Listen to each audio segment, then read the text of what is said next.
नमस्कार, NTV India news में आपका स्वागत है। मैं हूं साक्षी। पेश है प्रमुख हलचल।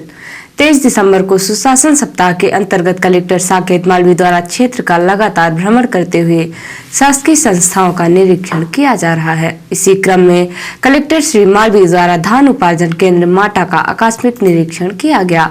इस दौरान उन्होंने कृषकों से चर्चा कर खरीदी केंद्र में की गई व्यवस्थाओं तथा आ रही परेशानियों के विषय में जानकारी प्राप्त की।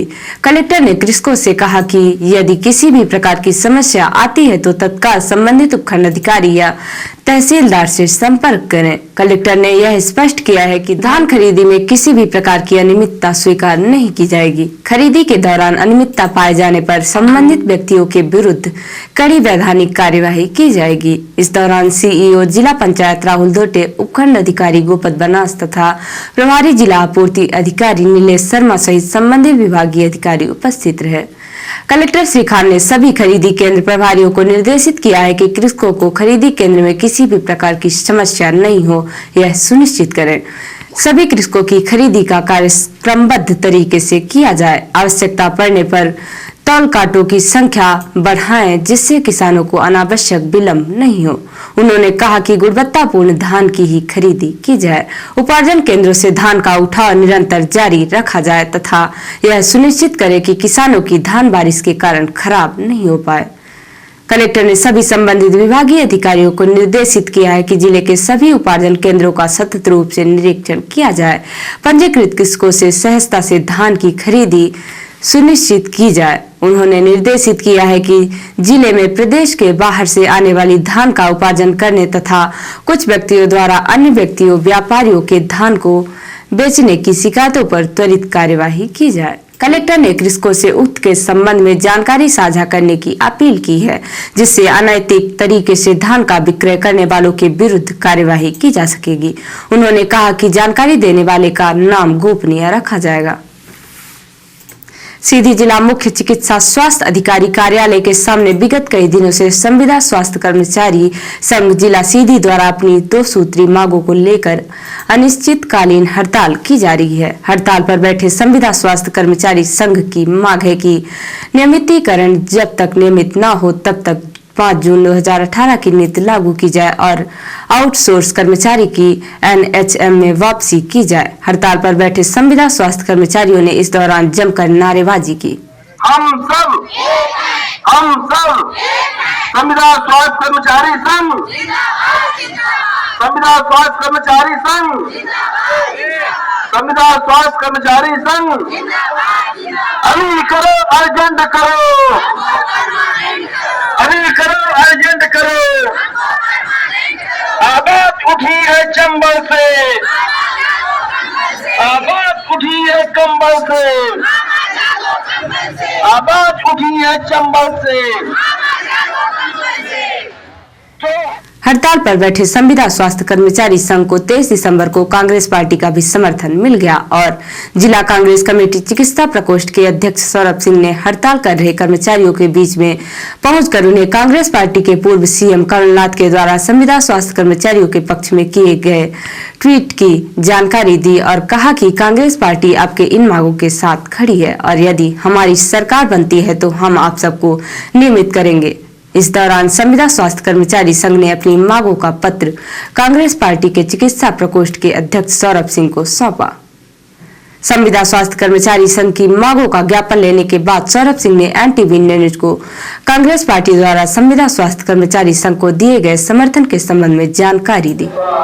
यह आश्वासन हमारे प्रदेश अध्यक्ष आदरणीय कमलनाथ जी ने पहले ही दे दिया है। ट्वीट के माध्यम से उन्होंने वादा किया है कि सभी संविदा कर्मचारियों को जिन्होंने कोविड काल में अपना जान खतरे में रखकर लोगों की सेवा की है उनको नियमित किया जाएगा और ये संविदा की जो एक परंपरा चली आ रही है उसको खत्म करके नियमित लोगों को इसमें स्थापित किया जाएगा। अब बड़ा सवाल यही है कि जब केंद्र की सरकार सेना में लोगों को सिर्फ 4 साल की भर्ती दे रही है, ऐसे में अब किसी भी सेवा में या इस तरह की सेवाओं में वो परमानेंट करेगी क्या? अब यही तो है अंधेर नगरी और चौपट राजा, क्योंकि अगर देश की रक्षा के साथ खिलवाड़ किया जा रहा है तो हम कैसे ये उम्मीद कर सकते हैं इस सरकार से कि ये स्वास्थ्य कर्मियों को रेगुलर करेगी या किसी भी प्रकार के लोगों के लिए चिंता करती है। यह कॉरपोरेट सरकार है साहब, सिर्फ व्यापारियों के लिए काम करती है। और ये सुशासन सप्ताह के तहत कलेक्टर साकेत मालवी द्वारा अधिकारियों एवं कर्मचारियों को सुशासन के उच्चतम मापदंडों को स्थापित करने की शपथ दिलाई गई।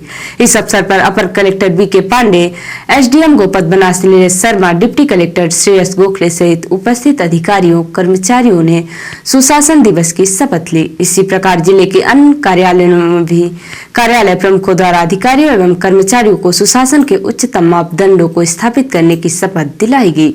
उल्लेखनीय है कि भारत के पूर्व प्रधानमंत्री श्री अटल बिहारी वाजपेयी द्वारा स्थापित सुशासन के उच्चतम मापदंडों के महत्व को प्रतिपादित करते हुए उनके जन्म दिवस 25 दिसंबर के एक दिन पूर्व 24 दिसंबर को सुशासन दिवस के रूप में मनाया जाता है।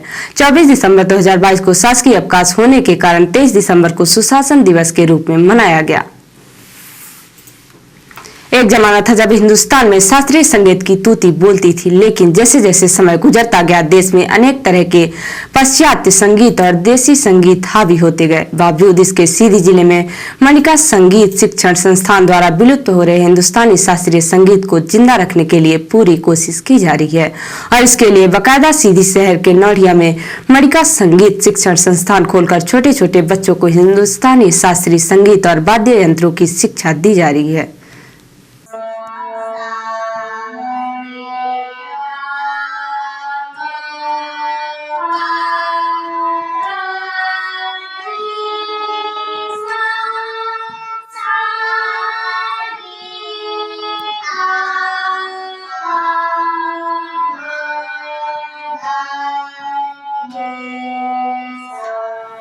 जिले में हिंदुस्तानी शास्त्रीय संगीत की जड़ों को और मजबूत करने के लिए मणिका संगीत शिक्षण संस्थान द्वारा 25 दिसंबर को सीधी शहर के अमर प्रेम पैलेस में हिंदुस्तानी शास्त्रीय संगीत सम्मेलन का आयोजन किया जा रहा है, जिसमें देश के जाने माने शास्त्रीय संगीत और प्राचीन वाद्य यंत्रों के कलाकार शामिल होंगे। उक्त कार्यक्रम की आयोजक मणिका संगीत शिक्षण संस्थान की संचालिका ने एनटीवी इंडिया न्यूज को कार्यक्रमों की जानकारी दी और लोगों से 25 दिसंबर को आयोजित उक्त कार्यक्रम में पहुंचकर कार्यक्रम की गरिमा बढ़ाने की अपील की। ये कार्यक्रम विशेष तौर पे शास्त्रीय संगीत का कार्यक्रम है और ये पहली बार हमारे सीधी जिले में होने जा रहा है, तो ये छोटी सी कोशिश है और लोगों का बहुत सपोर्ट मिल रहा है। डॉक्टर, पुलिस, हर वर्ग के लोग सपोर्ट कर रहे हैं, बहुत खुशी की बात है। और यह कार्यक्रम है शास्त्रीय संगीत का, जिसमें भोपाल से कुछ कलाकार और हमारे संपर्क में ग्वालियर और बनारस से कुछ कलाकार, क्योंकि मैंने वहाँ पढ़ाई की है इसलिए संपर्क के माध्यम से काफ़ी बड़े स्तर पर मेरा संपर्क बन पाया है। तो इस वजह से कलाकार सब इकट्ठा होंगे 25 तारीख को सीधी में अमर प्रेम पैलेस शाम 6 बजे से। इसमें क्या सभी लोग इनवाइट हैं कि सिर्फ गिने चुने ही गेस्ट आपके इनवाइट हैं? इसमें क्योंकि ये संगीत का कार्यक्रम है तो मैं ये कहना चाहूँगी कि इसमें आमंत्रण की कोई बात ही नहीं है, क्योंकि ये सामाजिक कार्य है और किसी एक पर्सन का कोई आयोजन नहीं है, ये पूरे जिला का काम है। तो सभी लोग आएं और सुने इस कार्यक्रम को। यहाँ पे बहुत वर्ग के लोगों ने अपील भी की है, लोगों को आमंत्रित किया है इस कार्यक्रम में आएं और देखें, सुने बनारस का संगीत सीधी में घर बैठे शाम को 6 बजे। और जो लोग बाहर हैं, सीधी में हमारे कैसा कार्यक्रम हो रहा है शास्त्रीय मंच में, वो YouTube लाइव चलेगा मेरे चैनल पे नाइटिंगेल मणिका। तो जितने लोगों ने सब्सक्राइब चैनल को नहीं किया है वो जाएं और चैनल सब्सक्राइब कर लें, जिससे उस दिन का कार्यक्रम आप देख सकें। और भी बहुत सी विधाएं थी, लेकिन आपने शास्त्रीय संगीत विधा को क्यों चुना? इसका कोई कारण नहीं है, क्योंकि संगीत में शास्त्रीय संगीत ही सबसे प्रथम सबसे इम्पोर्टेंट चीज़ है, जिसे हम सीख के आगे कुछ भी फिर कर सकते हैं, चाहे वो पाश्चात्य संगीत हो या कोई भी संगीत हो, कोई भी भाषा का संगीत हो। लेकिन हिंदुस्तानी शास्त्रीय संगीत हमें सीखना ही है और हम भी अपने बच्चों को वही सिखाते हैं पहली सीढ़ी में। इस गिटार आपके हाथ में है, इस गिटार के माध्यम से हमें कुछ आप सुना सकते हैं दर्शकों को।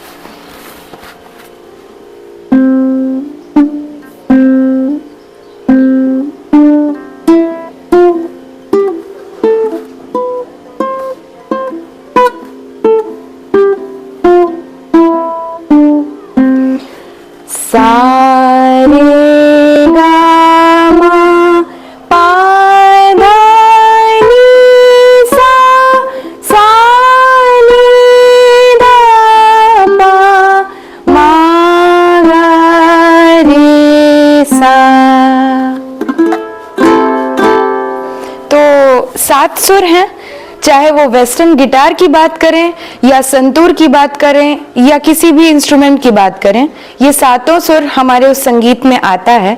जैसे मैंने अभी आपको गिटार में दिखाया, फिर इन्हीं सातों सुर से दुनिया के सारे गाने, कोई भी भाषा के गाने आप गाने में सक्षम हो सकते हैं।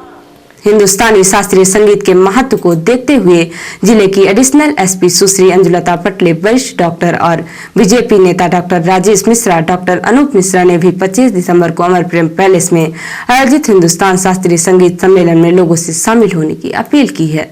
नमस्कार, मैं अंजुलता पटले, एडिशनल एसपी सीधी वर्तमान में पदस्थ हूँ। मैं मणिका पांडे, जो कि हमारी सीधी की होनहार गायिका हैं, और इन्होंने एक म्यूज़िक एकेडमी खोला है जिसको हम कहेंगे कि मणिका म्यूज़िक एकेडमी के नाम से जाना जा रहा है। और सीधी के लिए बड़े ही गौरवान्वित पल है और साथ ही साथ एक नवाचार भी है कि यहाँ पर इस प्रकार की संगीत जो है एकेडमी का जो है इन्होंने ओपन किया है। और निश्चित रूप से जो सीधी के रहवासी हैं, चाहे वो किसी भी विभाग या आम जनमानस के लिए एक बहुत ही महत्वपूर्ण पहल है और नए बच्चों को सीखने का एक ऐसा गौरवान्वित पल है कि हम एक नया कुछ सीख सकते हैं। आपके द्वारा जो अभी नया आयोजन जो 25 तारीख को किया जाना है, उस संदर्भ में मैं यही कहना चाहूँगी कि अधिक से अधिक लोग इसके सहभागी हों और सहभागी होने के साथ साथ में अपनी जो है मणिका पांडे, जो कि सीधी की बच्ची है यहाँ की, उसको बिटिया है, उसको बहुत सारा साधुवाद दे, ताकि ये क्या होगा बहुत और अधिक जो है आपके इस ब्लेसिंग के माध्यम से और अधिक अपना विकास कर सके। अभी अगला इनका एक कार्यक्रम बहुत महत्वपूर्ण होना है जो अमर प्रेम पैलेस में होना है 25 दिसंबर को 6 से 9 बजे तक होगा। और इसकी विशेषता ये है कि इसमें बनारस के प्रसिद्ध शास्त्रीय गायन के एचओडी सम्मानीय डॉक्टर संजय सिंह जी उपस्थित हो रहे हैं। आप सबसे निवेदन है कि कार्यक्रम में उपस्थित होकर के कार्यक्रम को देखें, सफल बनाएं। एक बार फिर से हम आपको ये सूचित करते हुए बड़े हर्ष के साथ बता रहे हैं कि दिनांक 25 दिसंबर को स्थानीय जगह अमर प्रेम पैलेस में मणिका शिक्षण संस्थान सीधी के द्वारा संगीत संध्या का अनावरण होना है। मैं आप सबसे चाहूँगा कि आप सब इस प्रोग्राम में पधार कर एक तो जो सीधी का कला है उसको आगे बढ़ाएं।